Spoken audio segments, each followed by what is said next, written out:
My husband's beloved guitar shop is being sold by his half-sister against his dying father's wishes, and now our whole family is falling apart. I never thought I, 34 female, would be writing this, but our family's situation has become unbearable. My husband Marcus, 36 male, and his father John, 68 male, have run a well-known guitar shop in our city for the past 15 years. The shop has been in their family for 3 generations, started by John's father in 1962. Marcus practically grew up in that shop, learning to repair and restore guitars from his grandfather and father. Marcus started helping at the shop when he was just 8, sweeping floors and organizing picks and strings. By 12, he was learning basic repairs from his grandfather. The shop became his second home. He did his homework at the repair bench, spent weekends learning from visiting musicians, and developed a reputation as a guitar prodigy by 15. Everyone in the local music scene knew him as Little Marcus from Wilson's Guitars. The shop wasn't just a business, it was a community hub. Local bands would hang out there, trading stories and jamming after hours. Marcus's grandfather started a tradition of teaching neighborhood kids basic guitar maintenance for free every Saturday morning. When his grandfather passed away in 2008, Marcus dropped out of college to help his father run the shop full-time. He never regretted that decision. The issues started when John was diagnosed with stage 4 pancreatic cancer 3 months ago. He's currently in hospice care, and the doctors say he has weeks left. John had always made it clear that the shop would go to Marcus, who has dedicated his life to it. However, Marcus's half-sister Rachel, 42 female, suddenly showed up after not speaking to John for 8 years. Rachel is John's daughter from his first marriage to Sandra, who left them when Rachel was 12. John met Marcus's mom Karen a year later, and they married when Rachel was 14. Rachel never accepted Karen or baby Marcus. She moved away for college at 18 and barely kept in touch. She pursued a career in real estate in California, married twice, and divorced twice. She hasn't shown any interest in the family business and hasn't visited in years, not even when Karen passed away from breast cancer 4 years ago. Last week, Rachel announced she was selling the shop. Apparently, John had never updated his will after Rachel turned 18, and technically, she owns 50% of the business. She claims she needs money for her failing real estate business and that selling the shop is her only option. Marcus was devastated. He tried reasoning with her, offering to buy her share over time, but she refused. She already has a buyer lined up. Guitar Center wants to turn our historic family shop into another franchise location. John is heartbroken. He's too weak to deal with legal matters now, and Rachel knows this. She's using his condition to push through the sale quickly. Marcus has been working 12-hour days at the shop since he was 18, earning much less than he could elsewhere, believing the shop would be his legacy. Our 11-year-old daughter Emma spends every weekend at the shop, just like Marcus did as a kid. She already knows how to restring guitars and helps with basic setups. The worst part happened yesterday. Rachel brought the corporate buyers to tour the shop without warning us. Marcus was in the middle of teaching his Saturday morning maintenance class to local kids when they walked in. These classes have been a shop tradition for 20 years. We've taught hundreds of kids basic guitar care for free. The buyers started talking about replacing the vintage workbenches with modern displays while Marcus and his students were still sitting there. One buyer even commented that the old wood smell needed to go.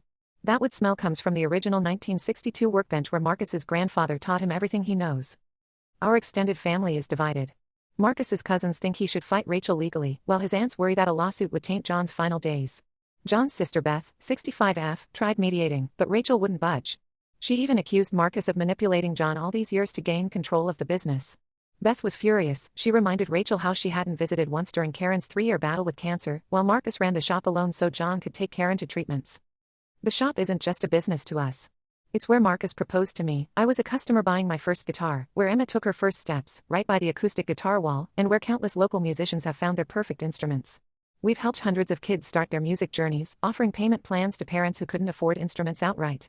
Every Christmas, we restore old guitars and donate them to children's music programs. The community is outraged. Many longtime customers have written to Rachel, but she doesn't care. Local bands are offering to hold benefit concerts to help Marcus buy Rachel's share, but she refuses to sell to him at any price. The corporate buyers are offering her well above market value. Marcus hasn't slept properly in days. He spends nights going through old photos and documents, looking for anything that might prove John wanted him to have the shop. Yesterday, he found a handwritten letter from his grandfather to John, talking about passing the shop down through generations. The letter mentioned how proud he was that young Marcus had the Wilson guitar touch. But legally, it means nothing. I found Marcus crying in the shop's back room this morning. He was holding his grandfather's old repair tools, the ones he learned with. Rachel plans to auction off all the vintage tools and memorabilia. Apparently, there's a collector's market for such things. We've consulted 2 lawyers, but they say our options are limited. Without an updated will from John, Rachel has every right to sell her share. The corporate sale is scheduled to close in 3 weeks. Marcus hasn't told his Saturday morning students yet that next weekend might be their last class. I don't know what to do. Marcus is breaking down, John is dying, and Rachel seems determined to destroy our family's legacy for quick cash. We've asked her to at least wait until after John passes, but she refuses. She says the buyers need to close quickly, and John's condition isn't her problem. How do we fight this? Is there any way to save the shop? Marcus keeps saying he's failed his grandfather's legacy, and I don't know how to help him. Update 1. After my last post, things have gotten significantly worse, but there's also an unexpected development that might give us some hope. Several people suggested doing a deep dive into the shop's financial records, looking for anything that might help our case. Marcus spent the entire weekend in the shop's office, going through decades of paperwork, old receipts, and financial documents. What he discovered was eye-opening. For the past 15 years, Marcus has been reinvesting most of his salary back into the shop. He found documentation for every major renovation, inventory purchase, and equipment upgrade he personally funded. The total amount is staggering, over $300,000 of his personal money invested in the business. He has receipts for everything: the new repair workshop he built in 2015, $45,000, the vintage guitar room renovation in 2018, $38,000, the custom humidity control system, $22,000, and countless inventory purchases. Our lawyer says this documentation gives us some leverage. While Rachel owns 50% of the original business, she doesn't necessarily have rights to the improvements and additions Marcus made with his personal funds. This could significantly complicate the sale and might force the corporate buyers to reconsider their offer. But here's where the situation gets even messier. Last Thursday, Rachel showed up at the hospice with her lawyer, trying to get John to sign some papers.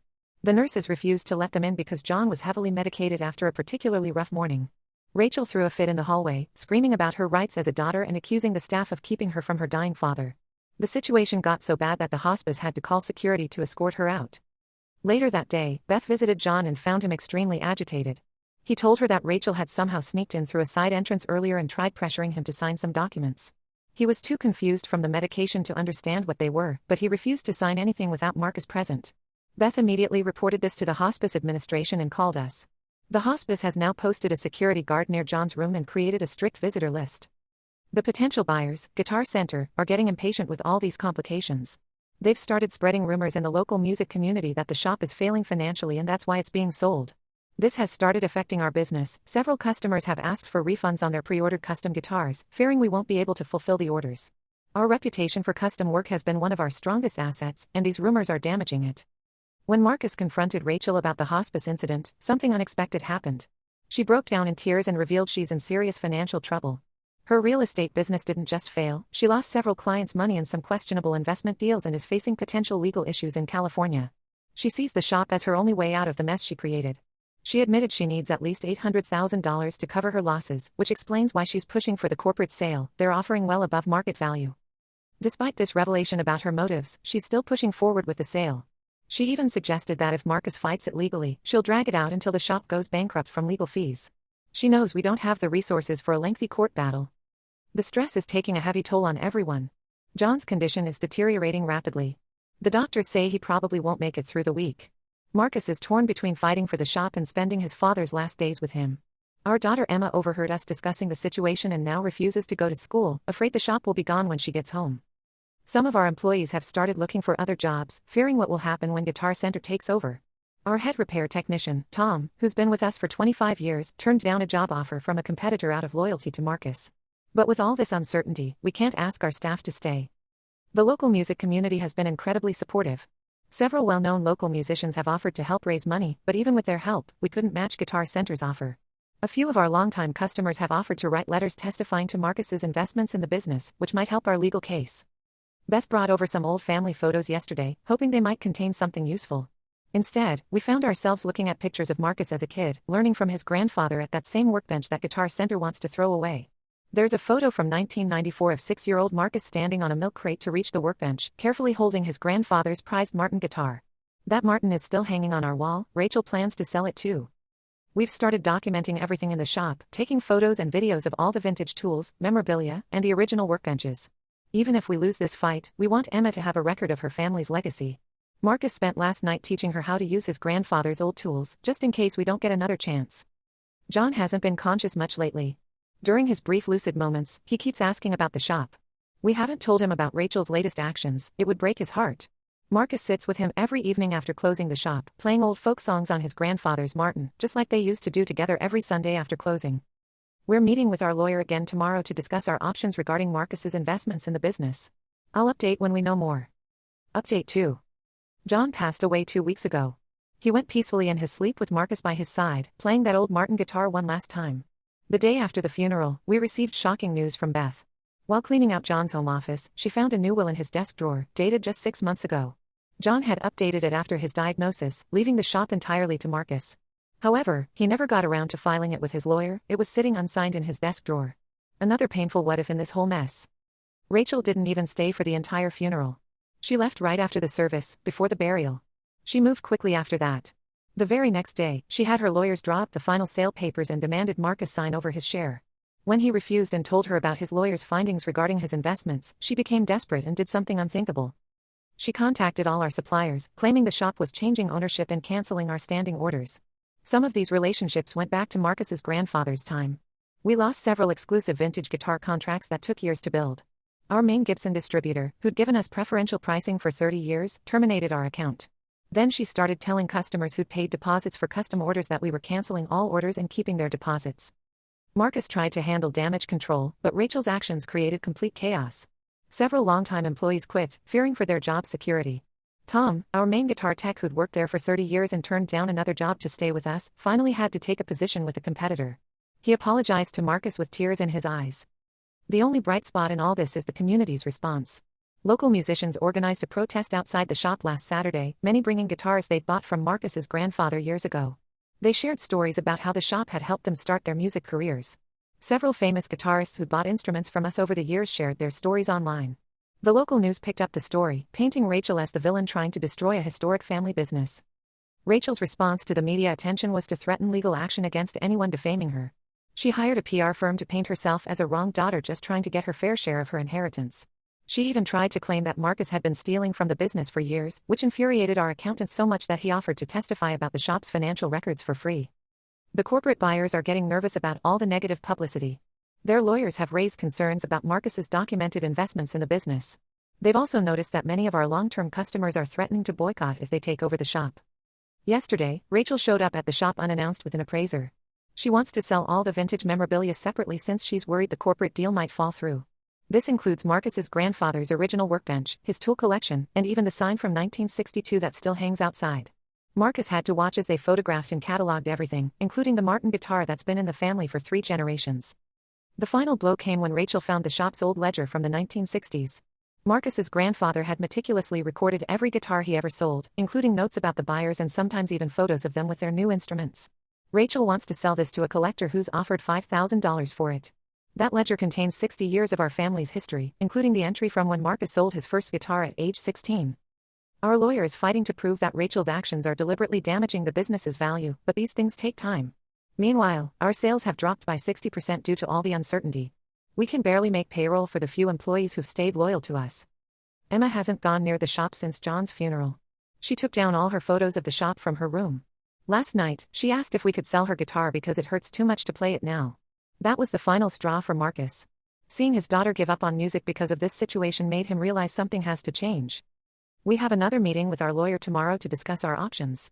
The unsigned will probably won't help us legally, but our lawyer thinks Marcus's investments might give us enough leverage to at least save some of the family heirlooms. I'll update when we know more. Update 3.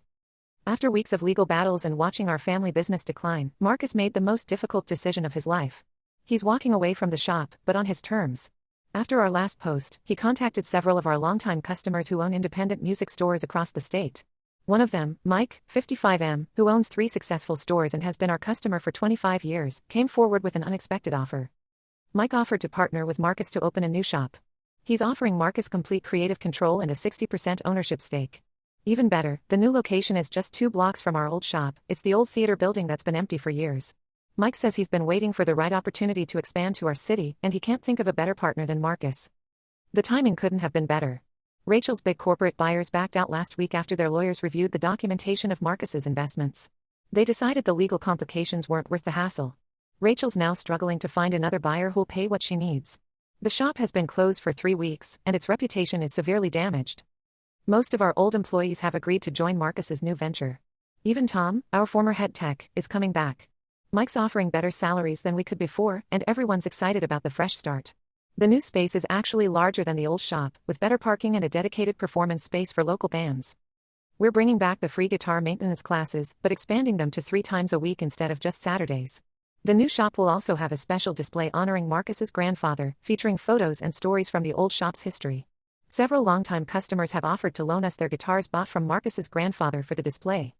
Emma's spirits have lifted since hearing about the new shop. She's playing guitar again and has been helping Marcus design the kids' learning area in the new space. She suggested we continue her grandfather's tradition of decorating the repair bench with Polaroids of first-time guitar buyers. Rachel hasn't spoken to any family members since the corporate deal fell through.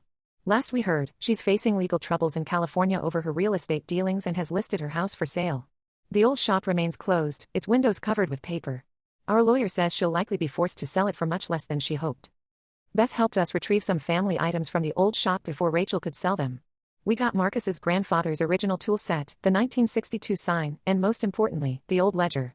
Mike insisted these pieces should be displayed prominently in the new shop. The new shop opens next month. Marcus is naming it Wilson's Legacy after his grandfather. The logo incorporates elements from the original 1962 sign. We've already had over 200 people sign up for our mailing list, including most of our old customers. Sometimes the best revenge is success. While Rachel sits with an empty, deteriorating shop that's losing value by the day, we're building something new and better. The local music community has rallied behind us, and pre-orders for the new shop are already exceeding our projections. Marcus still feels the pain of losing his family's original shop, but he's channeling that energy into creating a new legacy.